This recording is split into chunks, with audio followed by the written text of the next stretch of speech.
បាទសូមជម្រាបសួរថ្ងៃនេះខ្ញុំមានវីដេអូខ្លីមួយដែលបង្ហាញពីបាទការសាមគ្គីគ្នាបាទការរួបរวมសាមគ្គីគ្នាឃើញថាម្ចាស់ត្រីនេះគាត់បានតម្លាក់ត្រីមួយបាទចូលត្រីធំមួយចូលក្នុងអាងទឹកមួយដែលមានកូនត្រីទូចៗជាច្រើននៅក្នុងហ្នឹងហើយយើងឃើញថាតម្លាក់ដំបូងគឺត្រីនេះគាត់ខ្លាចគាត់រត់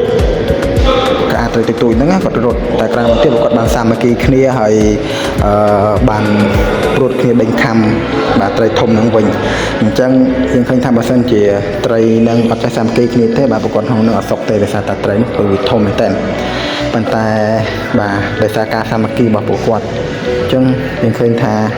ត្រីទូចៗហ្នឹងគឺប្រមូលផ្ដុំគ្នាខំបាទខំស៊ីត្រីហ្នឹងបាទអញ្ចឹងចុងក្រោយគឺឃើញត្រីហ្នឹងគឺបានស្លាប់អស់សាច់អញ្ចឹងណាអញ្ចឹងដូចពីចាស់ក៏ពោលថាបាទសាមគ្គីរស់បាយបាក់សាមគ្គីស្លាប់ហ្នឹងបាទចឹងក៏បាច់តែបាក់ហ្នឹងបាទគឺត្រូវមែនតើបាទពួកគាត់សាមគ្គីគ្នា